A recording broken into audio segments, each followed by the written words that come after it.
Good morning, everybody. Okay, so if you haven't gotten your breakfast, then breakfast is outside or you haven't checked in. So take your time to go check in.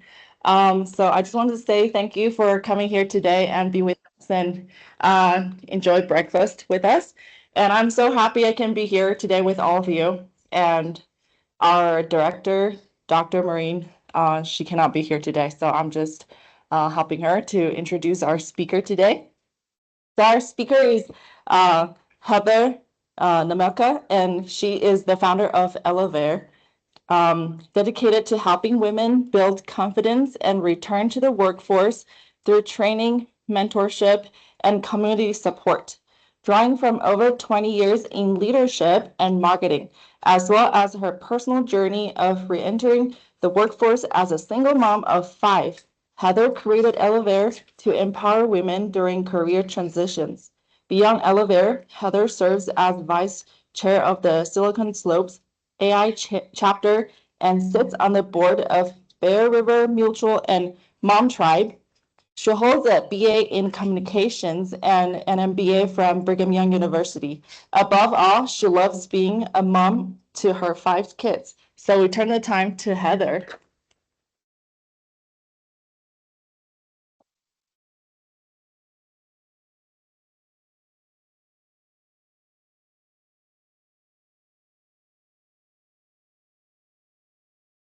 Right. Let's see if I can get this to click forward. Okay. How many of you are currently in a career right now and you are trying to get some strategies to help you in your career? How many are you in a career? Okay, all right, that's good. All right, so we have some that are in careers and some that are maybe considering and thinking about what they might be doing.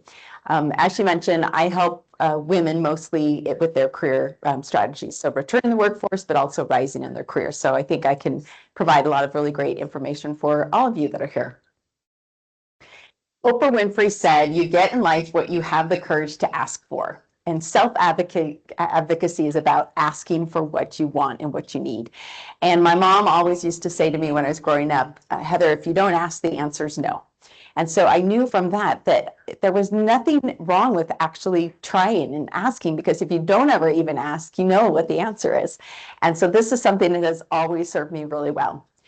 But oftentimes we have a lot of fear around asking for what we want. And a lot of these stem from, past experiences or childhood or things like that. But I want this to be interactive and engaging. So I want to ask you right now, what are some reasons why you would not ask for what you want? What are some, do we have a mic? And then that way, yeah.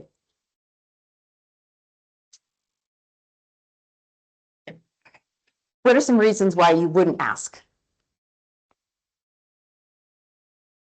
I guess we don't want to hear no. We're afraid we get a no, right? Yeah. What are some other reasons? Well, that's what I was going to say. Yeah, you hate rejection, right? Nobody likes to be told no. So I was going to say that I think that I'm more afraid of seeming ungrateful for what I already have, and maybe even like somebody might be mad at you for asking. Yeah. Okay, anything else? Those are both really good. These are some obstacles that are in addition to those.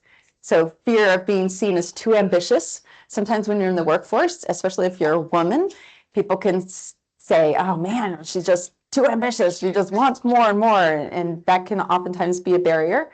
Unclear career path. So sometimes when you're in the workforce, in many companies, there's not a clear career path. And this goes for men and women. And oftentimes you might want to move up in your career and have positions of responsibility and leadership, but there's nothing that is stated within the company of like, how do you go about that? And then discomfort around self-promotion. You're just like, oh, I hate putting myself out there. I don't want to seem braggy, right? But I will say that the biggest obstacle, I think, is this fear of rejection, of somebody saying no. And I think that's what makes it the most difficult. So clarity, confidence, and communication are the things that stand out in my mind that could really help you in this area of self-advocating. So clarity, being clear on what you want. sometimes you aren't very clear and you're like, well, I think I might want to be promoted to a manager, but maybe that's not what I want. Maybe I want to have a position where I'm working more with international responsibilities, or maybe it's a different department that I want to work in. So getting clear on what you want is super important. Confidence, that is a huge challenge. And sometimes it's just knowing that you are valuable, that you deserve it, right? So having the confidence to not only, think about what you want, but also be able to say, yeah, I deserve it. I'm valuable. And then communication, being able to articulate what it is that you want, right? So if you can, cover these 3 areas, you'll be able to go into any conversation, any opportunity with a lot more confidence and courage with what you want to accomplish in those conversations. I'm going to be providing a framework that you can use immediately and some tools that will help you. And so think about how you're going to be using these tools as you work either in your current career or in the future. So I want to share a story with you. And these are some of the areas that really helped me become a stronger advocate for myself. So I was working for a company and I was expecting to be promoted to vice president. And this was something I'd been promised before I started the job. But my boss that had hired me had been let go. So he was no longer the person. And I was trying to prove myself, and I was very, I was doing all the right things. And this boss was let go, and I was thinking, okay, I'm going to be moved into and promoted into the position of vice president, like we had planned. But it was given to somebody else, a male who was younger and with less experience. And I was so shocked. And I just started to get through this period of depression. Like I was feeling, how could they have passed me over? I am more qualified. I have an MBA. I've been at the company longer. I was just so disappointed. And it took me several months to get over my initial shock.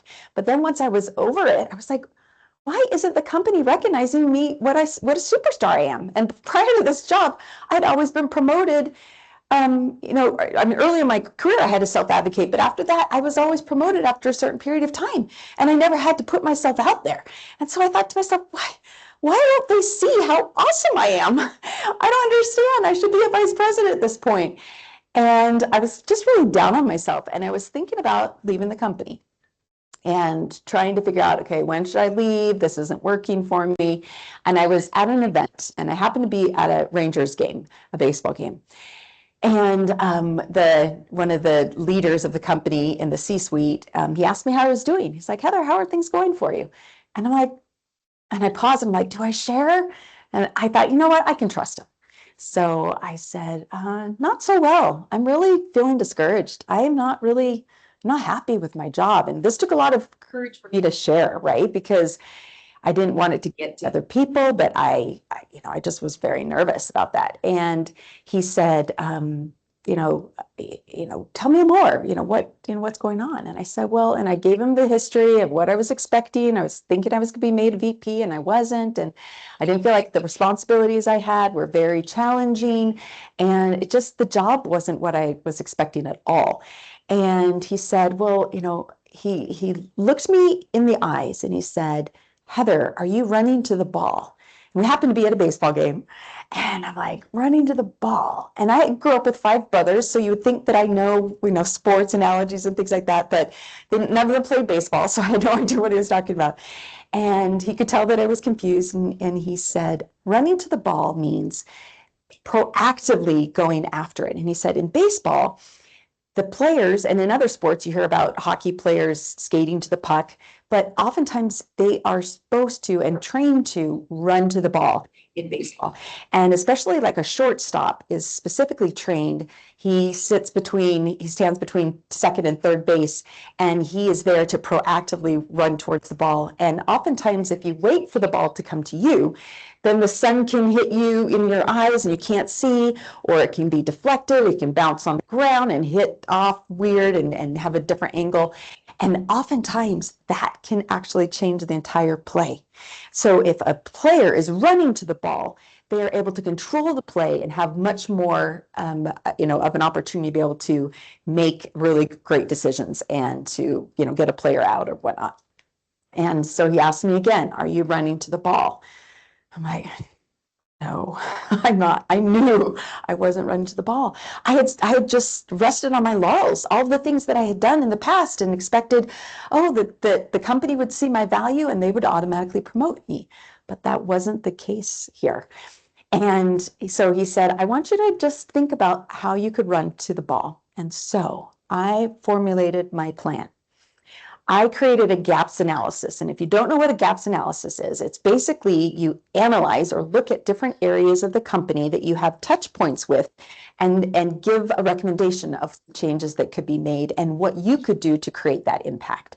And so since I was responsible for different areas of the company, I focused on those. Oftentimes you could do a gaps analysis on other areas, but it's better to focus on where you actually have some control and impact. And so I wrote up this gaps analysis and of the different areas that I felt like the company could use improvement on and where I could help, add to that and I could make a difference.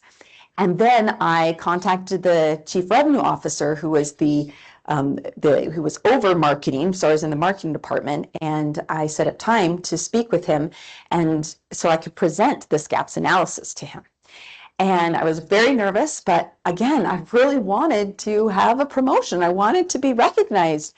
And he took the time and we discussed it. And then within 2 weeks, he promoted me to a position of global responsibility. So I was advocating that I had this greater responsibility because I knew I was ready to do it. I knew I had the skills, I knew I had the experience and the background, but the company hadn't recognized that. And so it's almost like I had to put something right in front of them to say, pick me, right? And it was frustrating that I had to do it, but it made all the difference. And so suddenly I had this global position where I was traveling the world, getting to meet with new people, and it reinvigorated my passion for what I was doing and made me so much happier. And they were able to keep me as an employee because I didn't leave the company over feeling like I was unvalued. I love this, and this is just my own quote, but self-advocacy isn't just asking for more, it's owning your impact, right? So sometimes in self-advocacy, you're like, oh, well, just got to do more, and I don't have any time, and I'm already, stretched thin, and this is really just too much for me, I can't.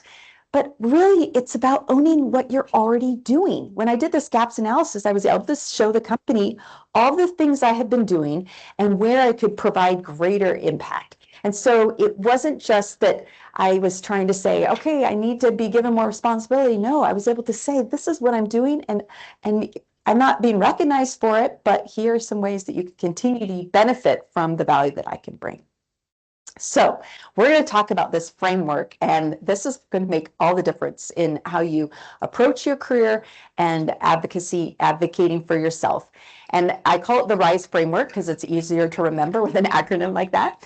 So R is recognize your value, I initiate conversations, S, seek support, and E, exceed expectations. And I've made it very simple so that anybody can implement this. And we're going to talk about each of these areas, and this is going to make all the difference for you. Oops. Sorry. Recognize your value. Sometimes we don't recognize that all the great things that we're doing. We don't see the impact. Sometimes we might have a manager that doesn't ever tell us what a great job we're doing. We may not have anybody that says, wow, you really are great at this. Maybe you should consider that. Oftentimes we have to see our own value. And I remember one time I was at a company early on in my career, and I had an amazing manager. She wasn't my manager for very long, but one of the things that she taught me to do, and I'll be forever grateful, is she said to keep a kudos file.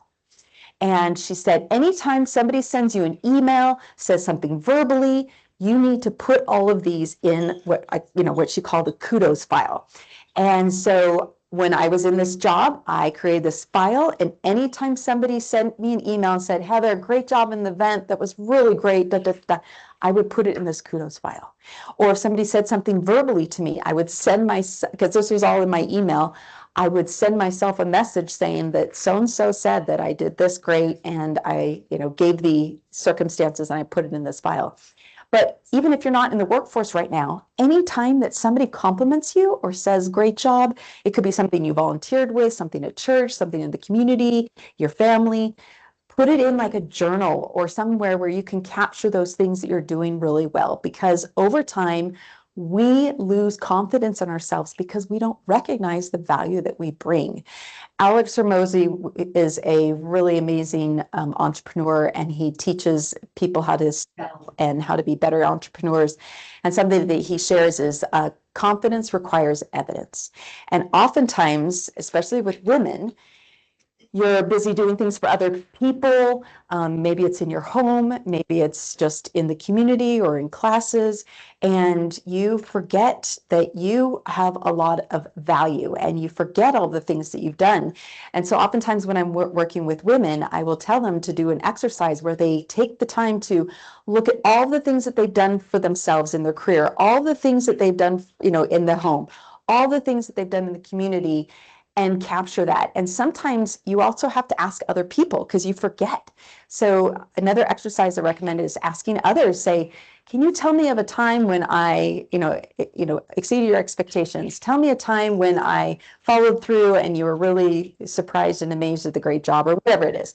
And capture that so that you can recognize and realize your value, because you can't advocate for yourself if you don't think you're worth it. Right? So that's super, super important. Another quote, if you don't know your worth, you can't expect others to know it either. And that's really easy for people to see when you're, confident, come into the room feeling like, okay, I know I've done these things. But if you can't see the evidence, it's really hard to be confident. And they are not going to recognize it either. I initiate conversations. So this is something that's really challenging and difficult. Sometimes asking for the conversation, right? So at the company where I had to, run to the ball, I had to initiate the conversation with the CRO. I had to set up time on the calendar. I couldn't wait for him to do it for me. I had to initiate the conversation. Another experience that I had with another company was when I very first started in my career. I was starting out as a marketing coordinator, and I was older in my career going back into the workforce. And that was really hard on my ego because I was much older and I felt like that was a job that students coming out of college were getting. And I felt really kind of down on myself that I was not getting a job that had more, of a bigger title and more prestige or whatever. But I knew that if I could prove to them in a year that I was more valuable and that I had more to offer, that I could get promoted to the role that was higher and become a manager. And so during that year, I kept track of all the things that I was doing beyond what was in my job description. So I always kept a copy of that initial job description where I had applied. And I kept track of anything that I did extra. I would go to different departments, and if I've had my work done, I would go to other departments and say, do you have any additional work that you need to have done? Is there something I can help you with? Is there a project? Do you need some brainstorming? I would offer my services after I'd done my regular job to others in the company. So again, that I could show I was doing all these other things. So I kept track of everything during the year. And then once it had been a year, I asked for time with the president of the company. So my boss, who was the chief marketing officer, had recently been let go. And actually, I shouldn't say let go. He left the company. And so I had to go to the president of the company to ask for this promotion. And I put time on his calendar, and I went into the conversation saying, this was what I was hired to do as a marketing coordinator. These are all the additional things that I'm doing. I'd really like to have you consider me for a manager job and a promotion. And a month later, they promoted me to marketing manager, and I got a job increase, salary increase as well. But that took guts, right? I had to be like, okay. And again, I had to recognize the value I had been providing, but keeping track of it during that whole year helped. Being proactive and going to other people for additional work also helped. And then, initiating this conversation with the president of the company to actually get that promotion. The world rewards those who ask for what they want. So again, that clarity is very important. asking for what you want, I was able to say, I want to be promoted to a manager position. And I obviously had all the proof to back it up. You can't want something, and if you don't have any proof to show, like it's really hard to convince somebody that you deserve that promotion or you deserve extra responsibility if you haven't already been, asking for those opportunities to show your worth. And really and truly, just it sometimes just takes that courage, that guts. But again, if you don't ask, the answer is no, right? How many of you have ever had the guts to ask for something that you wanted and you got it? Any of you? Okay. Do you want to share what happened? Yeah, I could share. So there was a project in my undergrad that was just like a capstone project that you need to, usually get assigned to a project, and then you create that throughout the last like 3 months. Sorry.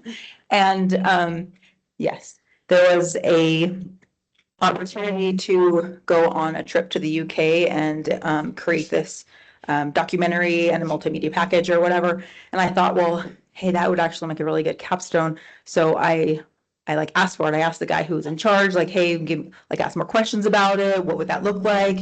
And then I asked the professors. And then kind of what happened actually was they randomly assigned people to go on that trip, and they were just gonna assign someone for that. And so they came up with, some students had come up with like the list, and I was like, hey, actually, I've been talking to some people about like making that a capstone. So is there any way possible that I can make that happen? And then, yeah, they did. They kind of both like professors got together, they pulled strings, and then it became my capstone project. So it was really cool.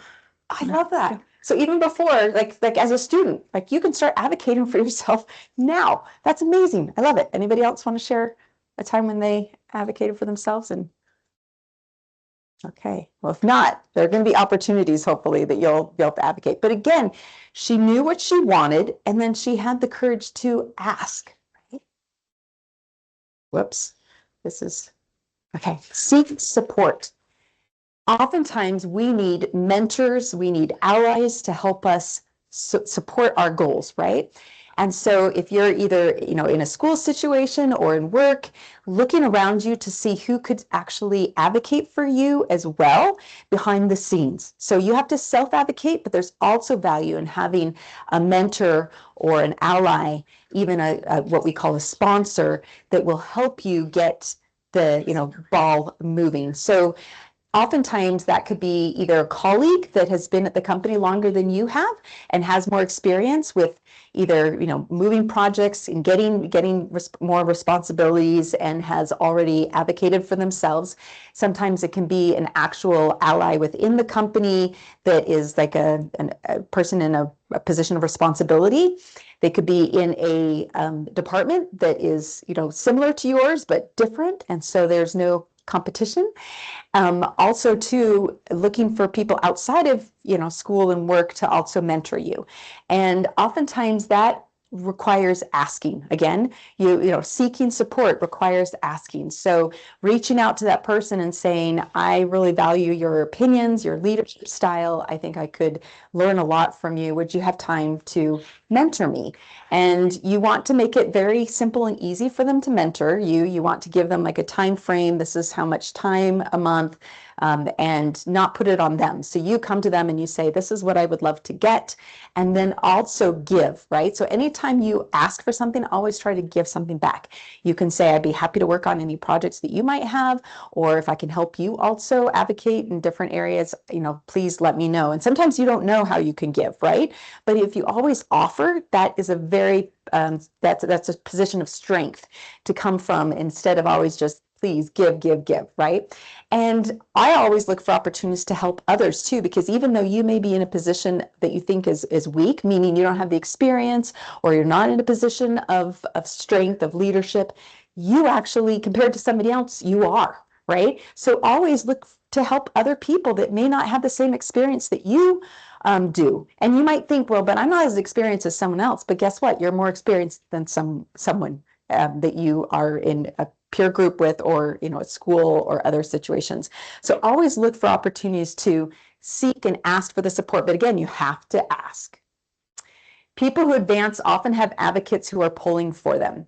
So when I got this position, this global responsibility at my company, there was a consultant that was working with our company, and she was advocating for me behind the scenes. And so she knew that I wanted to be made VP. She knew I needed more responsibility, and I was trying to get more of a global presence, have more of global presence. And so behind the scenes, she was trying to show people the work that I was doing, that I'd be really good for this and that. And so, oftentimes you have somebody that's cheering on your success, right? So, but that requires you to be a team player. That requires you to be someone that they want to advocate for and also help behind the scenes, right? So you want to put yourself in a position of building relationships. So the time to get a mentor, time to get all the things isn't at the time when you need it right now. You need to be building these relationships from the get-go. So looking for opportunities to help others, looking for ways to be able to support others, getting to know others is going to be really, really important. It takes time to build those relationships. And oftentimes you don't know when you're going to need them. And if you wait until right when you need it, then it feels false. It feels inauthentic. So you want to make sure that you're building relationships so you have advocates who are always pulling for you. Okay, lastly, exceed expectations. This is something that a lot of us, if you're a type A personality, it comes easier. But if you're not, it's a little more challenging. And so sometimes you're like, I don't know what that means to exceed expectations. Well, what you need to first do is figure out what the expectations are. And this could be in a classroom setting, this could be in a work setting, whatever the expectations are. You can ask, you can say, okay, what do you want from this role? What are your expectations in this class? If I want to get an A, what do I need to do to be able to, hit that target? So asking right out of the gate is really important. But also times as we're getting comfortable in a role, we can have a pretty good sense of what the expectations are.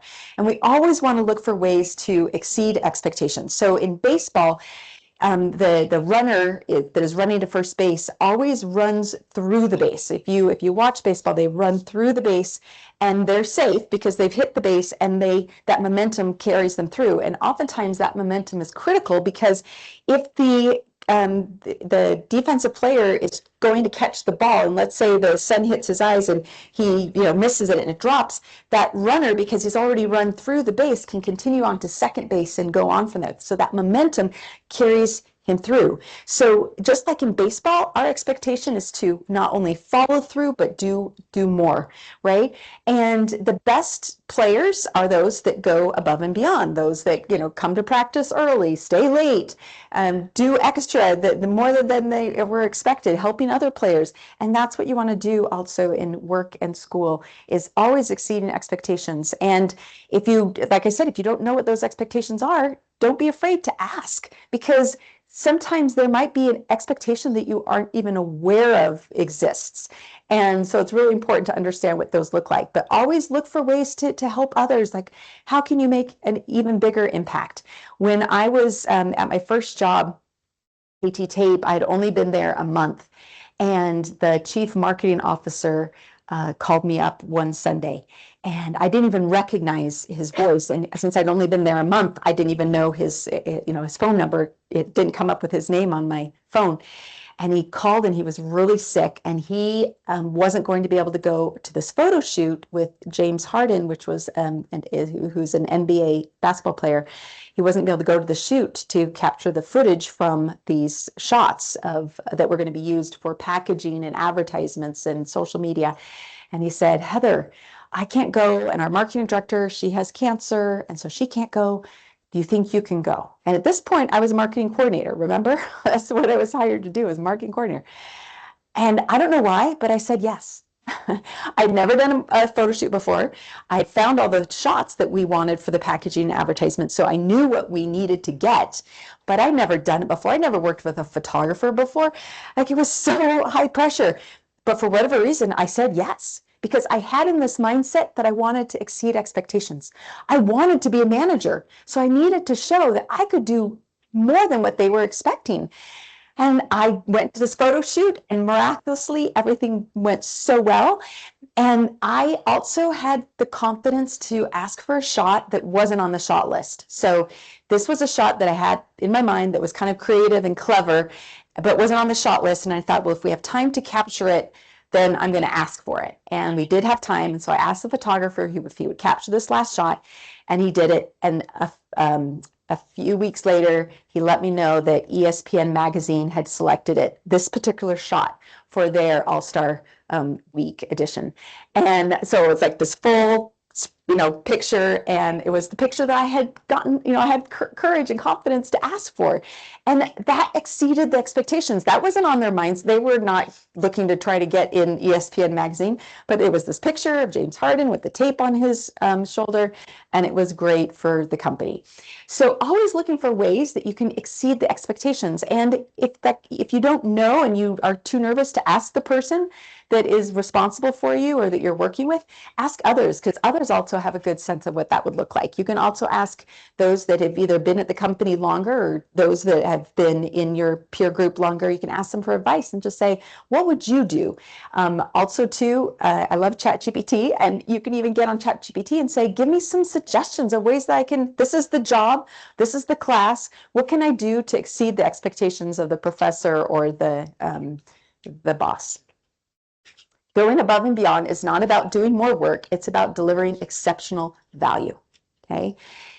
A lot of times people think, oh, I'm super busy. I am like, they're going to see that I'm coming in early. I'm staying late. They're going to want to promote me because I am just working so hard. But oftentimes the people that can give you the promotion, who can give you the extra responsibility, they don't know all the work that you're doing behind the scenes, right? You're not checking in with them and saying, I worked from this hour to this hour, and I've been doing these hours, for every week straight for months, so I deserve the promotion. No, they don't know, but all they know is the value that you bring. Okay, and again, you can ask ChatGPT, where can I show value, right? It's not about doing more work. It's about showing the impact that you are creating. There's a difference between working long hours and delivering results. And always, always looking for that for your resume. That's something else that's really important, is making sure that you have impact in your resume. And that is going to also make a big difference when it comes time to change careers, if that's something you want to do.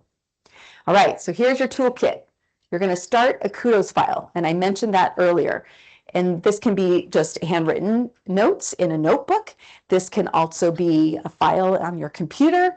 These can be emails that people are sending to you telling you how great you're doing. These can also be verbal conversations, but keeping track of everything. And if you leave a company, make sure that you take that kudos file with you, right? That's something that I forgot to do at one of my companies. I had been capturing all these emails and all the kudos, and I forgot to take it with me to the next place. So always make sure you keep a record of that. Secondly, how much time do we have? I don't have a clock. 15. Okay, perfect. Secondly, you're going to have a 30-day self-advocacy goal. Okay. Now you might be thinking, okay, what does it mean to have a self-advocacy goal? Well, you are going to put in writing what you're going to do in these next 30 days that show that you are advocating for yourself. It could be offering to do something for someone. It could be offering to take on more responsibility outside of your current role. It could be giving feedback to somebody. Sometimes self-advocacy is also getting comfortable giving and getting feedback. It could also be looking for ways to also just think about what your career path is going to be like. So mapping that out. So that could be a self-advocacy goal. So you may not be having the conversation quite yet, but you're going to map out what that looks like and keep track of your progress. So setting that goal and putting it in writing is going to be really, really important. It can be baby steps, right? They don't have to be, you have to hit a home run right away. You could just, just hit at base hits. Number 3, identify one mentor or ally. Okay, you might be wondering, well, how do I find one? These can be individuals on LinkedIn. These could be individuals at your church. These could be individuals in your family. These could be individuals that you used to work with or work for at past jobs. These could be individuals that you haven't even had a conversation with, but you've seen them either in the community and you're like, I really I really admire this person. I would like to have a mentorship with that person. Now, oftentimes those that you don't have any interaction with tend to be super, super busy. But again, if you approach it with the idea that you're going to say this how much time a month, and you're going to have a regular check-in and what expectations would be, then they're more likely to agree to it. And then lastly, commit to one visible action. That seems very scary, right? But you want to do something visibly to gain confidence, right? So it may not be self-advocating quite yet, but you're going to commit to one visible action that is going to give you evidence that you're capable and that you have value. And it's going to look different for each of you. This could be just offering to help with a school fundraiser. This could be offering to take on another project at work. This could be raising your hand in a meeting and speaking your mind. This could be also helping somebody else with their career goals. But commit to one visible action that will make a difference for you and your career journey. All right, something that's also really important to focus on is communicating with confidence. How many of you say, I'm sorry a lot? Like you bump into someone, you say, I'm sorry. Instead of excuse me, you say, I'm sorry. How many of you say, I'm just a mom. I just don't know what I'm doing, okay? I know I still sometimes struggle with that, right? Those are defaults that we oftentimes go to because we don't have confidence. And these are some other ones, I think. So when you have opportunities to change your communication style, it can make all the difference. And the thing that's really interesting is when you start using these in your language, in your interactions, you will start to feel more confident. Just using more confident phrases and terms actually builds confidence. So instead, if you're in a meeting or a classroom situation, instead of saying, I think we should say, I recommend. It just comes from a place of strength. Maybe we could, instead of saying that, saying, let's consider. Anytime you say maybe, feels doubtful, feels like you're uncertain, and confident people know, right? So saying let's consider can make a big difference. I'm sorry. I'll bump into someone and say, I'm sorry, but say, excuse me. That comes from a place of, obviously you didn't mean to bump into them, but saying, I'm sorry. You're not sorry. We get used to using some of these phrases and terms because it's just what as filler words almost. But if you can't fulfill a goal, you would want to say, thank you for your, patience. Or like, in other words, if you weren't able to, finish something, you can say, thank you for your patience on this project. Or instead of, if you didn't deliver on something, thank you for understanding. Saying I'm sorry, again, it's just a place of weakness, and you want to come across as being very strong. And it's not that you're being less humble. Can we turn that off?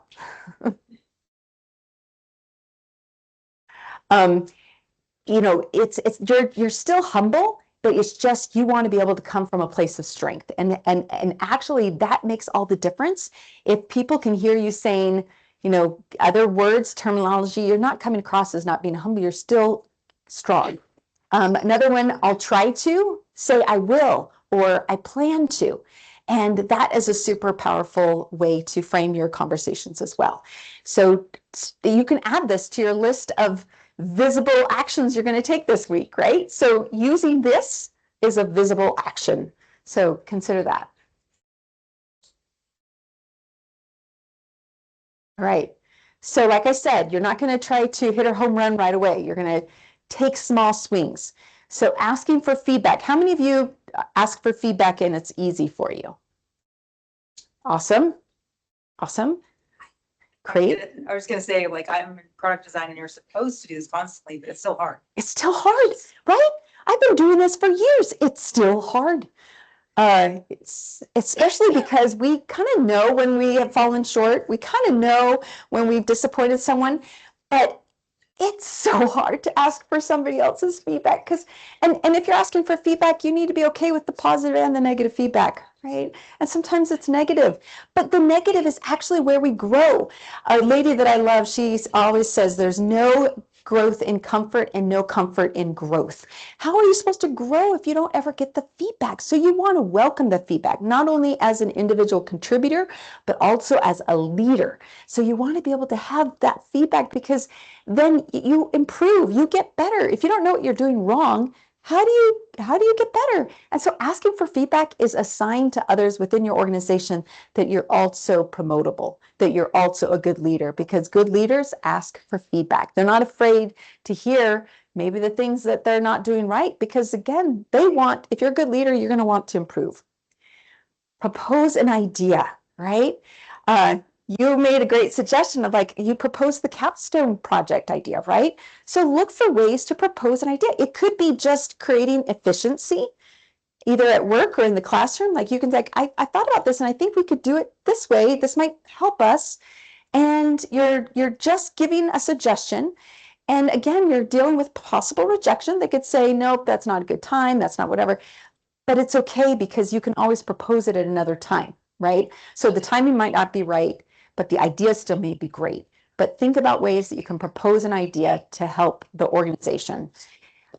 Volunteer for a new challenge. This can be very scary and difficult for a lot of us, especially when you may not have confidence in the stuff that you already do. So volunteering for a new challenge. This could be, let's say you have graphic design skills, but you haven't used them in a work situation.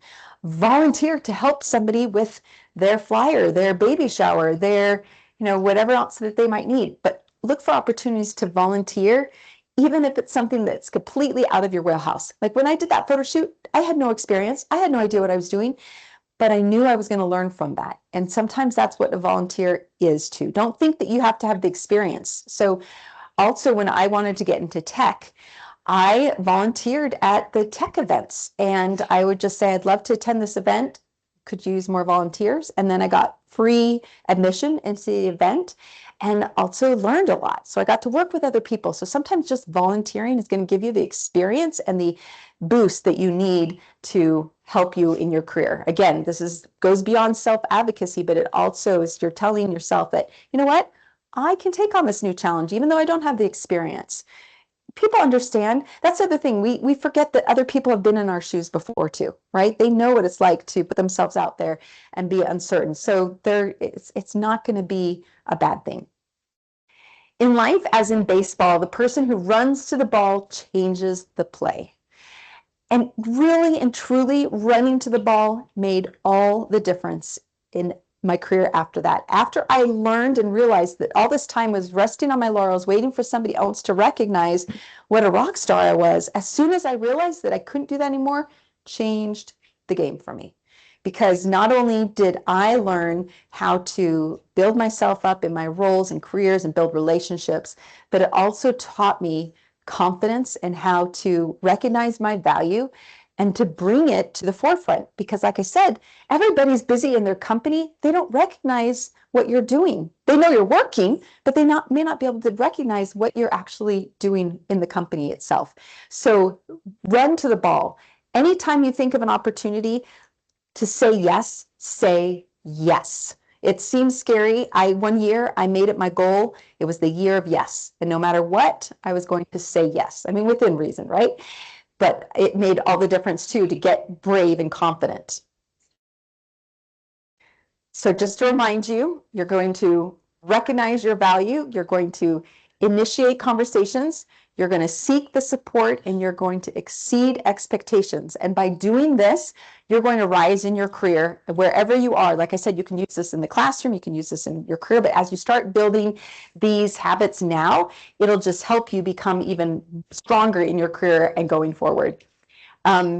This is my LinkedIn profile. If you want to connect with me on LinkedIn, I oftentimes post different ideas about your career and things like that, and I'd love to have you follow me.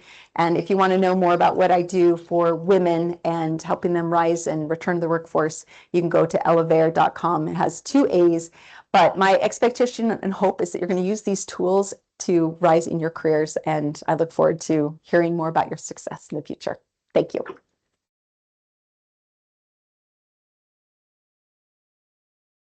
Excuse me. I won't say sorry. Excuse me for the notification. I did taught it and I tried really hard to fix that, but it didn't work. So thank you so much, Heather. And thank you so much for coming today. And I just want to like reinforce, like now we're a business impact lab. We used to be Women in Business Impact Lab, but now we're a business impact lab. So for our next event, it's on the 29th. So we want to reconnect with you, and then please come back and then enjoy breakfast and then learn from our guest speakers. Heather, thank you again.